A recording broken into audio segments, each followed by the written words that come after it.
Hi dears.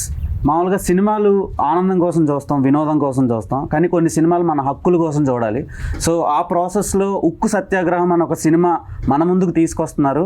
So director, producer, actor, చాలా titles ఉన్నాయి ఆయనకి. సత్యారెడ్డి గారు అండ్ జేడి లక్ష్మీనారాయణ గారు మనతో పాటు ఉన్నారు. వాళ్ళతో మాట్లాడి ఈ సినిమాని మనం థియేటర్లోనే ఎందుకు చూడాలి అని అడిగి తెలుసుకునే ప్రయత్నం చేద్దాం. నమస్కారం. నమస్కారం సార్. ఎలా ఉన్నారు సార్? బాగున్నా. సో ఉప్పు సత్యాగ్రహం తెలుసు మాకు. సో అది చాలా రెవల్యూషనరీ థింగ్. సో ఇప్పుడు ఉక్కు సత్యాగ్రహం అనే టైటిలే కొంచెం డిఫరెంట్గా ఉంది. సో ఇది రియల్ లైఫ్లో కూడా చాలా ఆడియన్స్కి కనెక్టివ్గా న్యూస్లలో చూసే థింగ్ ఇది. సో దీని మీద సినిమా తీయాలనే ఆలోచన మీకు ఎలా వచ్చింది? 32 మంది ప్రాణ త్యాగాలతోటి, లక్షలాది మంది ఉద్యమకారుల ఫలితంగా విశాఖ ఉక్కు తెలుగువారి హక్కు నినాదంతో ఏర్పడ్డ స్టీల్ ప్లాంట్ ప్రైవేటీకరణ అవుతుంటే, మేధావులు, పెద్ద వ్యక్తులు, ఉన్నతమైన అధికారాల్లో ఉండి కూడా అవన్నీ రాజీనామా చేసి వచ్చి ప్రజల కోసం పోరాడుతున్న మహానుభావులను చూసి కళాకారుడిగా, కళ కోసం కాదు, ప్రజల కోసం, నిద్రపోయేవాడు కనేది కళ, నిద్రపోయేవాడిని లేపేది కళ అనే సిద్ధాంతాన్ని నమ్మి ఒక కళాకారుడిగా ప్రజా యుద్ధ నౌక విప్లవ కవి గద్దరన్న గారిని స్ఫూర్తిగా తీసుకొని ఆయన పాటలు రాయగా అనేక మంది కవులు, కళాకారులు, ప్రజా కవులు రచించగా ఈ చిత్రాన్ని తీయటం జరిగింది. ఇంత గొప్ప వ్యక్తికి చూయిస్తే, ప్రజల మనిషి కాబట్టి, విశాఖపట్నం తోటి సత్సంబంధాలు ఉన్న వ్యక్తి కాబట్టి ఆయన్ని ఒకటే చెప్పాను, సార్ మీకు ఎలా మనసులో అనిపిస్తుందే మీడియాకి కానీ ప్రజలకు కానీ చెప్పండి సార్, బాగలేకపోతే బాగలేదని కూడా చెప్పండి సార్ అని చెప్పాను. ఆయన చెప్పమన్నా కూడా బాగలేని దాన్ని బాగుందని చెప్పడు, బాగుంటే బాగలేదని చెప్పడని ఆయన నైజం తెలుసు కాబట్టి ఆయన మీదనే వదిలేసి ఉదయం నుంచి ఆయనకి సినిమా చూపించడం జరిగింది. ఆయన అభిప్రాయం మీరే డైరెక్ట్గా తెలుసుకోవచ్చు. మీరు అన్నారు ఎందుకు తీశారని. గద్దరన్న గారంటే ఉభయ తెలుగు రాష్ట్రాల్లోనే కాదు, భారతదేశంలోనే ఉద్యమాలకు పునాది. ఆ స్టీల్ ప్లాంట్ ప్రైవేటీకరణ ఆపటం కోసం ఆయన నన్ను ఉత్తేజపరిచాడు. సమ్మెని జన్మ హక్కు రన్నో, దాన్ని ఆపేటి మొనగాడు ఎవడన్నా. సమ్మెని జన్మ హక్కు రన్నో, దాన్ని ఆపేటి మొనగాడు ఎవడన్నా. అన్నన్న మాయన్న కంపెనీ కూలన్నా, ఆహా అన్నన్న మాయన్న కంపెనీ కూలన్నా. ఎన్నాళ్ళు నీ బతుకు ఎదురు తిరగవన్నో. ఉక్కు ఫ్యాక్టరీ తల్లి దుఃఖంలో ఉన్నది. విశాఖపట్నం, విశాఖ సముద్రము శోకమై పొంగినాది. ఇలాంటి పాట ఒకటి పాడి నాకు వినిపించిన తర్వాత ఖచ్చితంగా సినిమా తీయాలని నిర్ణయించుకున్నాను. తీయటం ఒక ఎత్తైతే, ఇన్ని సంవత్సరాలు కష్టపడి తీసి అనేక మందిని యాక్టింగ్ చేసేటట్టు చేసి సెన్సార్ కష్టాలు ఎదుర్కొని గద్దర్ గారు కూడా చనిపోయిన తర్వాత ఈ చివరి 48 గంటల్లో ఎవరికైతే మేము చెప్పాలనుకున్నామో, ఎవరికైతే చూయించాలనుకున్న ఆ మహానుభావుడు చూశారు. ఆయన అభిప్రాయాన్ని మీరు తెలుసుకోండి. ప్రజలకు ఆయన ఏం చెప్తారో మీ ద్వారా తెలియజేయాలని కోరుకుంటున్నాను. మన former courageous and daring IPS officer and Jai Bharat party founder మనతో పాటు ఉన్నారు, జేడి లక్ష్మీనారాయణ గారు. సో మీరు ఒక రెవల్యూషన్ సార్, సొసైటీకి దొరికిన ఒక గోల్డ్ అండ్ డైమండ్ అని ఐకాన్ అని చెప్పుకోవచ్చు. సో మీరు నార్మల్గా సినిమా ప్రమోషన్స్లో ఇన్యాక్టివ్గా ఉంటారు, అంతగా రారు. సో ఈ సినిమా గురించి వచ్చారంటే దాని వెనక ఒక పర్టికులర్ రీజన్, చాలా స్ట్రాంగ్ రీజన్ ఉండే ఉంటుంది. సో ఆ రీజన్ ఏంటి అండ్ ఈ సినిమాని మీరు ఎందుకు ప్రమోట్ చేస్తున్నారు? ముఖ్యంగా ఏంటంటే ఈ సినిమా భారతదేశ ప్రజలతో ముడిపడిన సినిమా. ఇది కేవలం ఆంధ్రప్రదేశ్ ప్రజలు కానీ, తెలంగాణ ప్రజలు కానీ అనట్లేదు, మొత్తం భారతదేశ ప్రజలతో ముడిపడిన ఒక విషయం ఇది. ఎందుకంటే బేసిక్గా ప్రైవేటైజేషన్ అన్న ఒక విషయం. ఎందుకంటే ప్రస్తుతం నాన్ స్ట్రాటజిక్ సెక్టర్లో ఉన్న వాటన్నింటినీ కూడా ప్రైవేటైజ్ చేయాలన్న దిశగా ప్రభుత్వం ఆలోచిస్తుంది. దానివల్ల ఏంటంటే అనేక కష్టాలు వస్తాయి ప్రజలకు. ఎందుకంటే బేసిక్గా మనది వెల్ఫేర్ స్టేట్. అందులో ఈ ధనికులకు పేదలకు మధ్య ఉన్న అంతరాలు ఏవైతే ఉన్నాయో వాటిని తగ్గించాల్సిన బాధ్యత ప్రభుత్వం. దానికోసమే పబ్లిక్ సెక్టర్ అన్నది వచ్చింది. మనం టోటల్గా అమెరికన్ క్యాపిటలిస్ట్ సిస్టమ్ మనం అడాప్ట్ చేసుకోలేదు.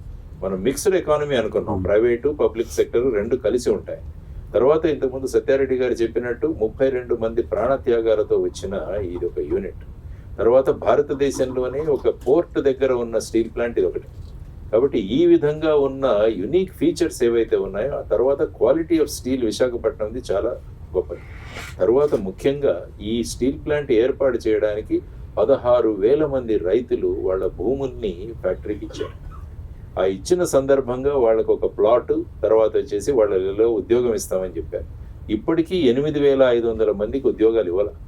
ఇది 4వ తరం. వారు మరి ఎక్కడికి వెళతారు?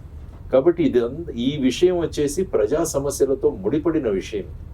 ఆ తర్వాత ప్రజలందరూ కోరుకుంటున్నారు ఇది ప్రభుత్వ రంగ సంస్థగానే ఉండాలి. కాబట్టి ఇటువంటి జెన్యుయిన్ ఇష్యూ ఏదైతే ఉందో, తర్వాత ఈ ఫ్యాక్టరీ, ఈ steel unit, Vizag steel plant అన్నది ప్రైవేటీకరణ కాకూడదని హైకోర్టులో పబ్లిక్ ఇంట్రెస్ట్ లిటిగేషన్ కూడా నా బాధ్యతగా నేను వేశాను. ఆ పబ్లిక్ ఇంట్రెస్ట్ లిటిగేషన్ నడుస్తుంది. అందువల్ల నాకు పర్సనల్గా కూడా ఇందులో చాలా ఇంట్రెస్ట్ ఉంది ఈ సబ్జెక్ట్లో. కాబట్టి ఈ సబ్జెక్టుని అత్యంత పవర్ఫుల్ మాధ్యమం ప్రస్తుతం ఉన్న సినిమా ద్వారా సత్యారెడ్డి గారు ప్రజలకు తెలియజేయబోతున్నారన్న విషయం తెచ్చి చాలా ఆనందించాను. మంచి మిత్రులు వారు, అప్పుడప్పుడు కలిసినప్పుడు కూడా మాట్లాడుకునేవారం. కానీ ఈరోజు సినిమా ఇవి చూసిన తర్వాత నేను ఆశ్చర్యపోయాను. నేను అనుకున్న దానికి వీరు యాక్చువల్గా చూపించిన దానికి చాలా డిఫరెన్స్ ఉంది. అంటే ఆ విధంగా చూస్తున్న వాళ్ళు ఎవరు కూడా ఆ సీట్లో ఖచ్చితంగా కూర్చోలేరు. ఎప్పుడు లేద్దామా అనిపిస్తుంది. మనం కూడా ఆ పాటలతో మనం కూడా గొంతు కలుపుదామా అన్న ఫీలింగ్స్ వారు తీసుకొచ్చారు. సార్, బేసిక్గా సినిమా చూసే విధానం మారిపోయిందండి. అంటే ఒకప్పుడు అంటే ఏది చూపించినా చూస్తుండే ఆడియన్స్. ఇప్పుడు ఈ సోషల్ మీడియా పెరిగిన తర్వాత ఈ 5G వరల్డ్లో ఆడియన్కి చాలా టెక్నాలజీ దగ్గరికి వచ్చేసింది, చేతిలో ఉంది. సో ఇలాంటి టైప్ ఆఫ్ ఫిలిమ్స్ని థియేటర్లోనే చూడాలి అంటే చాలా మందికి కష్టంగా ఉంటుంది. సో ఈ సినిమాలో స్పెషాలిటీ ఏంటి, అండ్ మీ క్యారెక్టర్ కూడా ఈ సినిమాలో ఉందంట. అంటే గొప్ప వ్యక్తులు ఎలా ఉంటారంటే వాళ్ళు ఇతరులకు ఆపాదిస్తారు వారు చేసిన విషయాలు, వాళ్ళు చెబుతుంటారు. కాబట్టి మిత్రులు కాబట్టి వారు ఆ విధంగా చెప్పారు. కానీ ఈ విషయం ఏదైతే ఉందో అది ఖచ్చితంగా ఈ కంప్లీట్, ఎందుకంటే కథ, మాటలు, తర్వాత వచ్చేసి అప్పుడు దాసరి నారాయణరావు గారు చూసేవారు. వారు కథ, మాటలు, పాటలు, స్క్రీన్ ప్లే అన్ని కూడా దాసరి నారాయణరావు గారు. తర్వాత మళ్ళా ఒకసారి సత్యారెడ్డి గారిని ఈరోజు ఆ టైటిల్ చూసే అవకాశం నాకు దొరికింది. తర్వాత ఆయన స్వయంగా కూడా నటించారు. తర్వాత ఆ ఉద్వేగ భరితమైన ఆయన హావభావాలు చూస్తే కూడా ఎప్పుడైతే మనిషి ఆ విషయంతో ట్రూగా కనెక్ట్ అవుతామో అప్పుడు మన శరీరం కూడా స్పందిస్తుంది ఆ విధంగా చేయడానికి. కాబట్టి ఆ పాటలు, తర్వాత ముఖ్యంగా గద్దర్ గారు ఈ సినిమాలో నటించడం అన్నది చాలా గొప్ప విషయం. గద్దర్ గారు నాకు బాగా పరిచయం. ఏం లచ్చన్న ఎట్లున్నావే అంటారు ఆయన కలిసినప్పుడు. కాబట్టి ఆ విధమైన ఆయన కూడా ఒకసారి స్క్రీన్ మీద మళ్ళా చివరిసారిగా ఆయన చూడడం అన్నది కూడా జరిగింది. ఆయన కూడా చాలా ఇన్వాల్వ్ అయి చేశారు. ఎవరు, కోరేటి వెంకన్న గారు కావచ్చు, లేకుంటే సుద్దాల అశోక్ తేజ గారు కావచ్చు, వారు రాసిన పాటలు, అందులో ఉపయోగించిన పదాలు కూడా చాలా ఇదిగా ఎమోషనల్గా, ఇన్స్పిరేషనల్గా ఉంటాయి. మీరు అన్నారు సినిమాకి వెళ్ళి కూర్చోవాలి. సినిమా సాధారణంగా మనం ఒక ఎంజాయ్మెంట్ కోసం లేకుంటే టైంపాస్ కోసం చూస్తుంటాం. కానీ కొన్ని సినిమాలు మన సామాజిక బాధ్యతతో చూడాల్సిన అవసరం కూడా ఉంది. ఎందుకంటే ఈ సినిమాకి ఎంత ఖర్చు పెట్టి తీసిన తర్వాత ఇది ఎవరి కోసం తీస్తున్నారు? ఫైనల్గా ఒక అభూత కల్పన కాదు, ఫ్యాంటసీ వరల్డ్ కాదు, ఇది రియాలిటీ. అందుకని ఈ మధ్య నాకు చూస్తున్నది ఏంటంటే బయోపిక్స్ కూడా బాగా జనాలు చూస్తున్నారు. రియల్ టైమ్ స్టోరీస్, బయోపిక్స్ కూడా ఈ మధ్య ఆడియన్స్ పెరిగారు. ఫ్యాంటసీలో ఉండడం కన్నా నిజమైన రియలిస్టిక్ ఇష్టపడుతున్నారు. కాబట్టి ఇది కూడా రియలిస్టిక్, ప్రజల యొక్క సమస్యలతో ముడిపడిన సినిమా. కాబట్టి నేను చెప్పినట్టు ఇది కేవలం ఎంటర్టైన్మెంట్ మాత్రమే కాదు, ఇందులో సామాజిక బాధ్యత ఉంది. సామాజిక బాధ్యతతో వీరు సినిమా తీసినప్పుడు మనం కూడా సామాజిక బాధ్యతతో స్పందించడం అన్నది మనిషి యొక్క లక్షణం. కాబట్టి ఈ సినిమా ఖచ్చితంగా సినిమాలో థియేటర్లో చూడండి అని నేను మీ ద్వారా, దేవ్ గారి ద్వారా తెలియజేస్తున్నాను వీక్షకులందరికీ కూడా. Treat it as a social responsibility. ఎందుకంటే మన సమస్య, మనం ఇల్లు కట్టుకునే స్టీల్ గురించి ఉన్న సమస్య, క్వాలిటీ స్టీల్ ప్రొడ్యూస్ చేసే స్టీల్ ప్లాంట్ యొక్క సమస్య, అది స్టీల్ ప్లాంట్ సమస్య కాదు, మనందరి సమస్య. కాబట్టి ఇది ప్రైవేట్ రంగంలోకి వెళ్లకుండా ప్రభుత్వ రంగంలో ఉండాలి. దానికి కారణాలు ఏంటన్నవి కూడా ఈ సినిమాలో చూపించారు. తర్వాత ఏ విధంగా ఆ సమయంలో విద్యార్థులు వాళ్ళ 32 మంది వాళ్ళ ప్రాణత్యాగాలు చేశారు. అప్పుడు చాలా మంది, తెన్నేటి విశ్వనాథం గారు కావచ్చు, గౌతు లచ్చన్న గారు కావచ్చు, వీరందరూ కూడా వాళ్ళ పదవులను వదిలేశారు. సుమారుగా 55 మంది వాళ్ళ పదవులను వదిలేసి వచ్చేసారు. సార్, ఇఫ్ స్టీల్ ప్లాంట్ ప్రైవేటీకరణ అయితే సిచ్యువేషన్ ఏంటి? అంటే ఏమవుతుందంటే ఈ ప్రైవేటీకరణ కాకూడదు అని ప్రజలు కోరుకుంటున్నారు. అన్ని రాజకీయ పక్షాలు కూడా వేదికల మీద మాట్లాడుతున్నారు. ఇంక్లూడింగ్ భారతీయ జనతా పార్టీ కూడా ఈ స్టీల్ ప్లాంట్ ప్రైవేటీకరణ అవ్వదనే చెబుతున్నారు. అది అందరూ ఆ విధంగా మాట్లాడుతున్నప్పుడు మాకు కూడా ఆనందం కలుగుతుంది. అంటే ఈ స్టీల్ ప్లాంట్ ప్రైవేటీకరణ అవ్వదులే. కానీ ఎప్పుడైతే మనం మాట ఇచ్చిన తర్వాత మన చర్యలు కూడా ఆ విధంగా ఉండాలి. అంటే ఈ స్టీల్ ప్లాంట్ని ప్రైవేటీకరణ మేము చేయట్లేదు అని ఫైనల్గా క్యాబినెట్ ఒక నిర్ణయం తీసుకుందనుకోండి, అది ప్రజల్లో ఒక రకమైన కాన్ఫిడెన్స్ని ఇస్తుంది. కానీ ప్రతి ఒక్కరూ రావడం అవ్వదు అని చెప్పడం, కానీ కాంక్రీట్గా స్టెప్స్ పడకపోవడం వల్ల ప్రజల్లో అనుమానాలు ఉన్నాయి. నిజంగా మనల్ని ఈ రాజకీయంగా మనల్ని ప్రభావితం చూపించడానికి చేస్తున్నారా, నిజంగా చిత్తశుద్ధితో చేస్తున్నారా అన్నది కూడా ప్రజల్లో అనుమానం కలుగుతుంది. కాబట్టి ఆ అనుమానం ఎప్పుడు రానివ్వకూడదు పొలిటికల్ పార్టీస్. కాబట్టి వారు ప్రజాపక్షపాతిగా పనిచేసే మీరు చాలా ట్విస్ట్లు ఇచ్చారు లాస్ట్ ఒక 2 years నుంచి, కామన్ పీపుల్కి, పొలిటికల్ పీపుల్కి, అందరికీ. సో అలా ఇవ్వడానికి రీజన్స్ చాలా ఉండొచ్చు, నేను ఆ రీజన్స్ అడగను. కానీ చాలా రోజుల తర్వాత మీరు మీడియా ముందు కూడా వచ్చారు కాబట్టి కొన్ని అడగక తప్పట్లేదు. ఫస్ట్ థింగ్, జై భారత్ పార్టీ, మీరు జనసేన పార్టీ నుంచి బయటకు వచ్చి జై భారత్ పార్టీ పెట్టి సో ఓడిపోవడం జరిగింది. సో ఎలా అనిపించింది సార్, ఈ ఎక్స్పీరియన్స్ ఎలా అనిపించింది మీకు? ఇదంతా ఏంటంటే మనం పార్టీలోకి రావడము, తర్వాత ఎన్నికలు అన్నది ప్రజలను చైతన్యవంతంగా చేయడానికి వచ్చే విధానాలు. ఎందుకంటే లేకుంటే ప్రస్తుతం ఉన్న ఎన్నికల్లో ఇంత ఇన్వెస్ట్మెంట్ పాలిటిక్స్ అయిపోయాము. ఇంత డబ్బులు మీరు ఇన్వెస్ట్ చేయాలి, ఆ తర్వాత బిజినెస్ అయిపోయింది ఆటోమేటిక్. అందుకని బిజినెస్ పీపులే వస్తున్నారు, మోస్ట్ ఆఫ్ ది పీపుల్ ఈ పాలిటిక్స్. ఎంటర్ప్రెనర్స్, తర్వాత ఈ ఫ్యాక్టరీ పెద్ద పెద్ద యూనిట్స్ పెట్టిన వాళ్ళు, ఈ విధంగా వాళ్ళందరూ దిగుతున్నారు. సో దానివల్ల ఏమవుతుందంటే ఇన్వెస్ట్మెంట్ పాలిటిక్స్, కాస్ట్లీ పాలిటిక్స్ అయిపోతున్నాయి ఇవన్నీ. కాబట్టి దీని నుంచి నిజమైన ప్రజాస్వామ్యం తీసుకురావాలంటే ఒక హోప్ ఎక్కడైనా క్రియేట్ చేయాలి. అందువల్ల దాన్ని ఓటర్లను చైతన్యవంతులుగా చేసే బాధ్యత మేము ముఖ్యంగా జై భారత్ నేషనల్ పార్టీ పెట్టిన ప్రధానమైన ఉద్దేశం. ఎందుకంటే ఒక పార్టీ ఓవర్ నైట్ను ఎప్పుడు కూడా అవ్వదు, ఇది ఒక లాంగ్ డ్రాన్ బ్యాటిల్. ప్రజలను చైతన్యవంతం చేయాలి, వాళ్ళ ఓటు హక్కు సక్రమంగా వినియోగించుకోవాలి. మనం మాల్కి వెళ్తే ప్రతి వస్తువు చూసి కొనుక్కుంటాం. సపోజ్ తోపుడు బండి మీద వస్తున్న వస్తువు కూడా మనం చూసుకుంటాం. మన పిల్లల్ని జాయిన్ చేయాలంటే మంచి స్కూల్ ఏదని చూసుకుంటాం. తర్వాత మనం ఎవరైనా ఒంట్లో బాగాలేకుంటే ఏ హాస్పిటల్, మంచి హాస్పిటల్ ఏదని 10 మందిని ఎంక్వైరీ చేస్తాం. క్వాలిటీ అంటే మన చేతిలో ఉన్న ఇంత ఓటు హక్కుని మనం ఎవరిని ఎన్నుకుంటున్నాం అన్నది కూడా చాలా విషయం.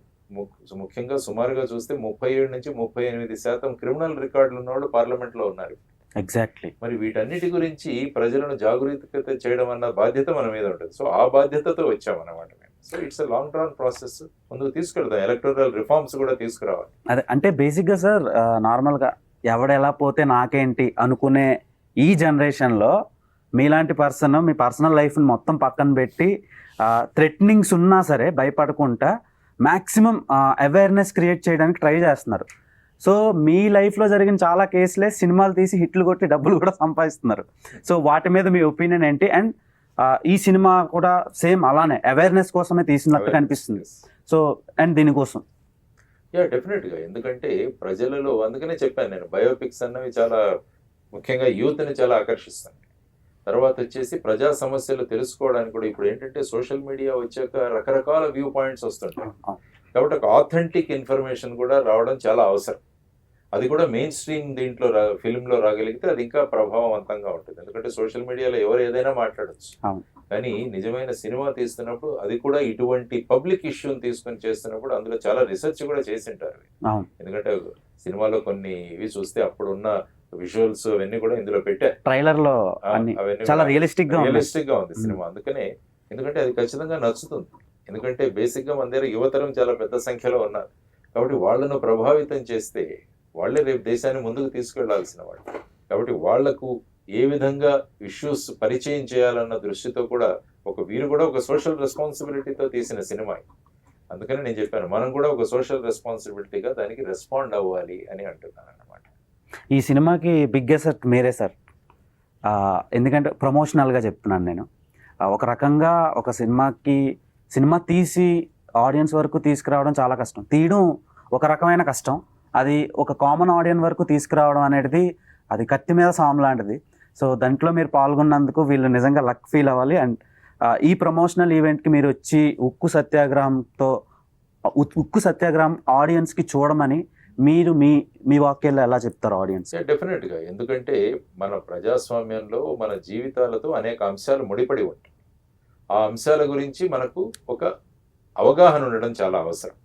ఆ అవగాహన మనం పేపర్లో చదవచ్చు, లేకుంటే టీవీ ఛానల్స్లో చూడవచ్చు. కానీ మన భారతదేశంలో, ముఖ్యంగా దక్షిణ భారతదేశంలో అత్యంత పవర్ఫుల్ ఏదైనా మీడియా ఉంటే అది సినిమా. ఎందుకంటే లక్షలాది మంది ఫ్యాన్స్ ఉంటారు. ఒక్కొక్క సినిమా హీరో తీసుకుంటే లక్షలాది మంది ఫ్యాన్స్ ఉంటారు. తర్వాత రాజకీయాల్లో కూడా సినిమాలో ఉన్న వాళ్ళని ఆదరించింది మన దక్షిణ భారతదేశం. అటు తమిళనాడు కావచ్చు, ఇటు ఆంధ్రప్రదేశ్ కావచ్చు, కర్ణాటక, ఇవన్నీ కూడా వీళ్ళందరూ కూడా ఈ విధమైన ప్రభావం. కాబట్టి అటువంటి ఆడియన్స్ను ప్రభావం చేసేది మళ్ళా ఇటువంటి సినిమాలే. అందువల్ల ఈ సినిమా మాధ్యమం ద్వారా ఈ నిజ సమస్యను, నిజమైన సమస్యను మీ ముందు ఉంచడానికి ప్రయత్నం చేస్తున్నారు. కాబట్టి చూడండి, అందులో మీకున్న కామెంట్స్ ఇవ్వండి. ఇంకా దాంట్లో ఏమన్నా మీకు అనుమానాలు ఉంటే కూడా వారు ఖచ్చితంగా నిరసన చేస్తారు. ఫైనల్గా మనకు కావలసినది ఏంటంటే, ఈ విశాఖపట్నం స్టీల్ ప్లాంట్ అన్నది ప్రభుత్వ రంగ సంస్థగా కొనసాగాలి అన్నది ప్రజల యొక్క అభిప్రాయం. ఎందుకంటే మనకు లోక్సభలో కానీ శాసనసభలో ఉన్న వాళ్ళు ప్రజాప్రతినిధి. ఎందుకంటే పీపుల్. కాబట్టి ప్రజా అభిప్రాయాన్ని వాళ్ళు అక్కడికి తీసుకువెళ్ళి ఆ విధంగా నిర్ణయాలు తీసుకోవాలి. లేకుంటే వాళ్ళేదో నిర్ణయం తీసుకొని ప్రజల మీద రుద్దడం, అది ప్రజాస్వామ్యం కాదు. అదేమవుతుందంటే నిరంకుశత్వం. కాబట్టి ప్రజాస్వామ్యంలో ప్రజలందరూ ఈ విధంగా కోరుకుంటూ, దానికి ప్రజలు కూడా సింపుల్ సొల్యూషన్లు ఇచ్చారు. ఏంటి, ఈ స్టీల్ ప్లాంట్కి మీరు స్వతంత్ర గనులు కేటాయించండి, ఇండిపెండెంట్ వాళ్ళు మైన్స్ కేటాయించండి, లేకుంటే స్టీల్ అథారిటీ ఆఫ్ ఇండియాలో దీన్ని కలపండి. Simple solutions. ఈ రెండు కూడా ప్రభుత్వాలు చేయవచ్చు. మరి ఆ విధంగా చేయడానికి ఇంత సమయం ఎందుకు పడుతుందని ప్రజలు అడుగుతున్నారు. కాబట్టి దాన్నే ఇందులో ప్రతిబింబించారనమాట. ఇంత సింపుల్ సొల్యూషన్ ఉన్నా కూడా మనం ఈ విధంగా ఎందుకు చేయట్లేదన్నది ప్రజల్లో ఉన్న ఆలోచన, వాళ్ళ అనుమానాలను ఇక్కడ చిత్రరూపంగా చూపించి, మళ్ళా దీని ద్వారా ప్రజల్లోనూ ప్రభుత్వం మీద కూడా ఇంపాక్ట్ కలుగజేసే విధంగా ఉంది ఈ సినిమా. ప్రభుత్వం కూడా మా బాధ్యత ఎక్కడో విస్మరిస్తున్నామన్నది కూడా ఈ సినిమా చెబుతుంది వాళ్ళకి. ప్రభుత్వం కూడా మన బాధ్యత ఎక్కడో విస్మరిస్తున్నామన్న వారికి కూడా ఒక చొరక అనిపిస్తుంది ఖచ్చితంగా ఈ సినిమా. ఓకే, సత్యారెడ్డి గారు నార్మల్గా ఒక యాక్టర్గా చేయడం అనేది టఫ్ అన్నమాట. చాలా కాంప్లికేషన్స్ ఉంటాయి. ఒక ప్రొడ్యూసర్గా చేయడం అతనికి ఒక కాంప్లికేషన్ ఉంటుంది. తర్వాత ఒక రైటర్గా చేయడం అతనికి ఒక వర్క్ చాలా హార్డ్ ఉంటుంది అన్నమాట. సో ఇవన్నీ మీరే నెత్తినేసుకొని వర్క్ చేశారు కదా. సో సార్ అన్నట్టు మన సౌత్ ఇండియాలో చాలామంది స్టార్స్ ఉన్నారు, సూపర్ స్టార్స్ ఉన్నారు. ఫ్యాన్ బేస్ అంటే వాళ్ళకు ఉండే ఫ్యాన్ బేస్తో నిజంగా టర్న్ చేసేస్తారు. సో అంత మంచి స్టార్స్ ఉన్నప్పుడు మీరే ఎందుకు హీరోగా చేశారు? అంటే చాలామంది ఉన్నారు కదా, ఎవరిని ఎందుకు పిక్ చేసుకోలేకపోయారు? ఇందాక సార్ చెప్పారు గొప్పవారు ఎప్పుడు చెప్పుకోరని.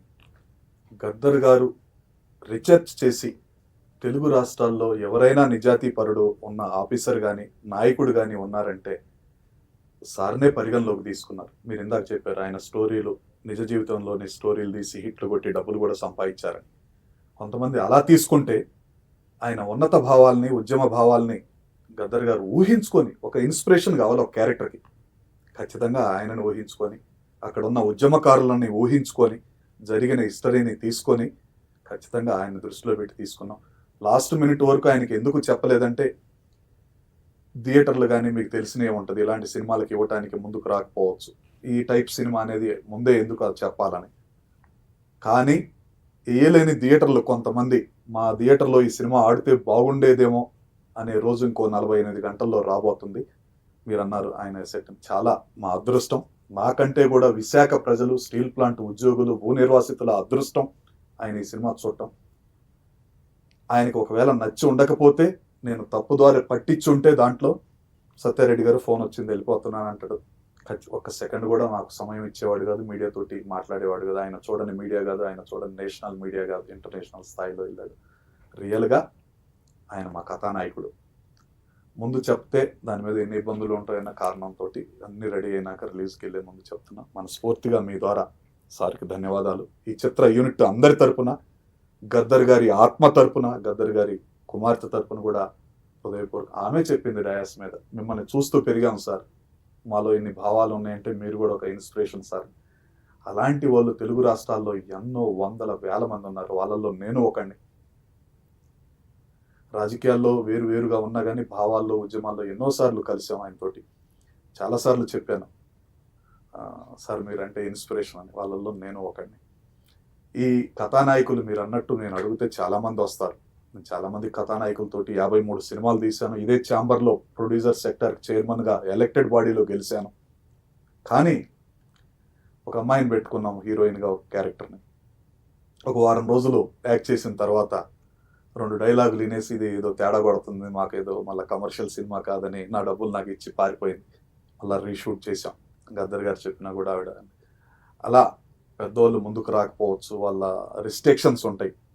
పెద్ద హీరోయిన్ తోటి నేను చేశాను, వరల్డ్ మిస్ వరల్డ్ తోటి కరిష్మా కోటక్, శంకర్ దాదా జిందాబాద్లో చిరంజీవి గారి పక్కన చేసిన అమ్మాయి తోటి 2వ సినిమా నేను హీరోగా, అమ్మాయి హీరోయిన్గా చేశాను. నాకు తెలియని ఇండస్ట్రీ కాదు, నాకు తెలియని డైరెక్టర్ లేరు, హీరోలు లేరు, హీరోయిన్స్ లేరు. 25 సంవత్సరాల నుంచి ఇదే కళామ తల్లిని నమ్ముకొని ఉన్నాను. నా కుటుంబం, నా మిత్రులందరూ కూడా వందలాది మంది ఉన్నారు.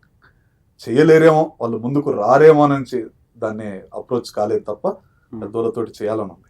ఎవరు చేయనప్పుడు నాకు తప్పదు కాబట్టి చేశాను. చాలా చేంజెస్ జరిగినాయి మన ఏపీ అండ్ టీఎస్ పాలిటిక్స్లో. మీరు బయటకు వచ్చిన తర్వాత వాళ్ళ సిద్ధాంతాలు బాగాలేదని బయటకు వచ్చారు మీరు. సో ఇప్పుడు ఎలా ఉంది సార్, రూలింగ్ ఎలా అనిపిస్తుంది? రూలింగ్ ఎప్పుడు కూడా నేను కోరుకునేది ఏంటంటే ప్రజల యొక్క స్థితిగతులు మారాలి.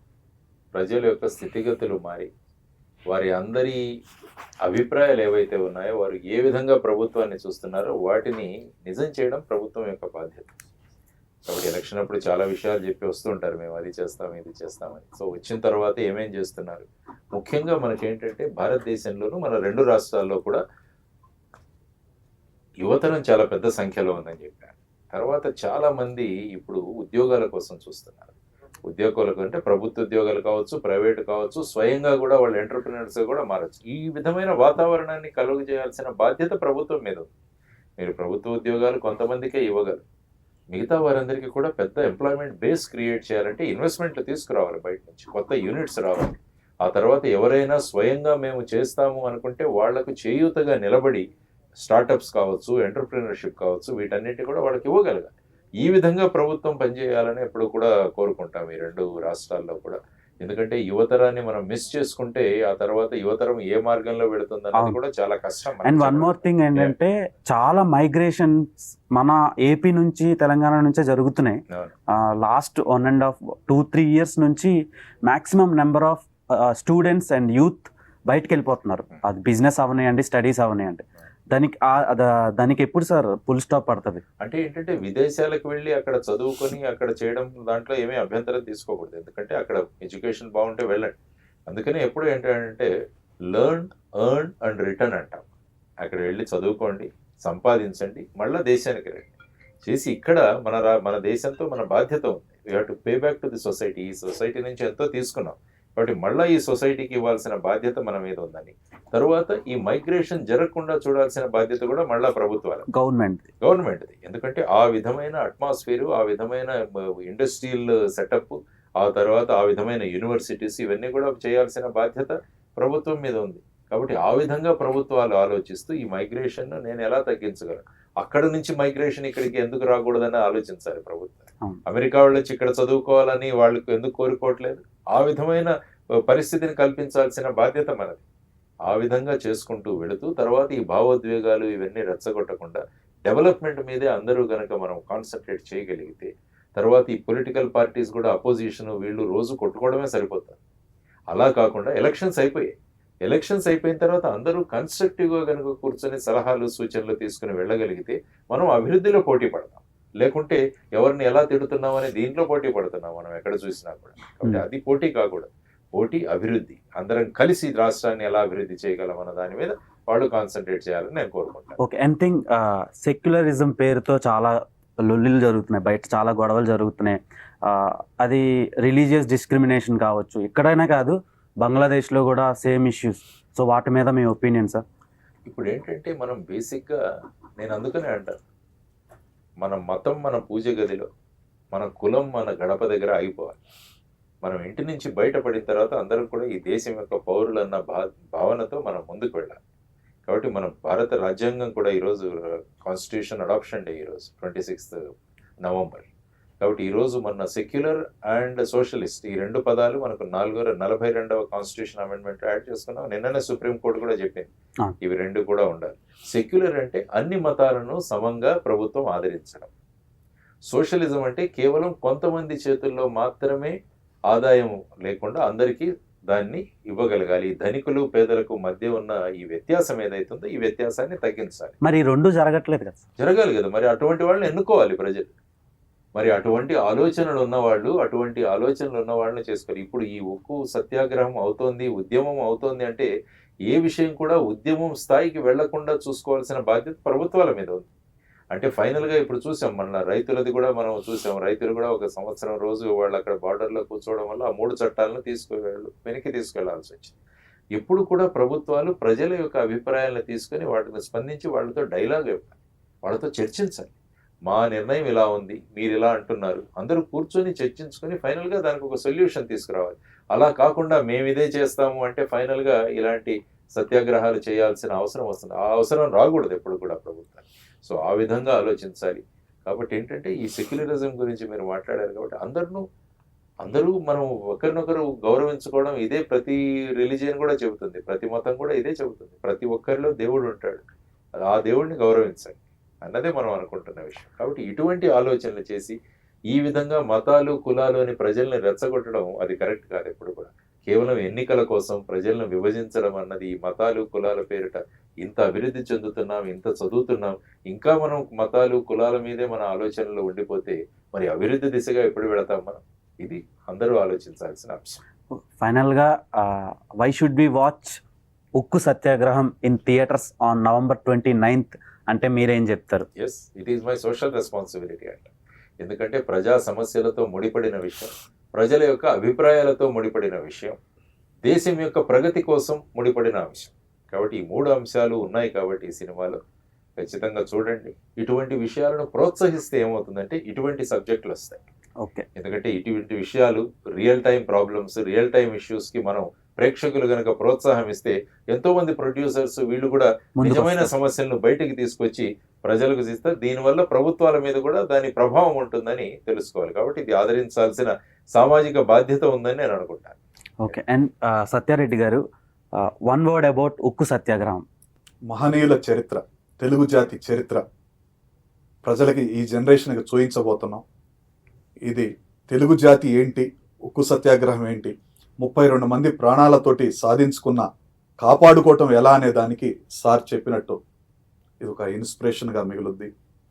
సీట్లో నుంచి సినిమా అయిపోయి లేవబోయేసరికి ప్రతి ప్రేక్షకుడు తెలుగువాడు, విశాఖ ఉక్కు ఆంధ్రుల హక్కు, విశాఖ ఉక్కు తెలుగువారి హక్కు అని పైకి అంటాడు. ఒకవేళ అనలేని వాళ్ళు హృదయంలో అనుకుంటారు.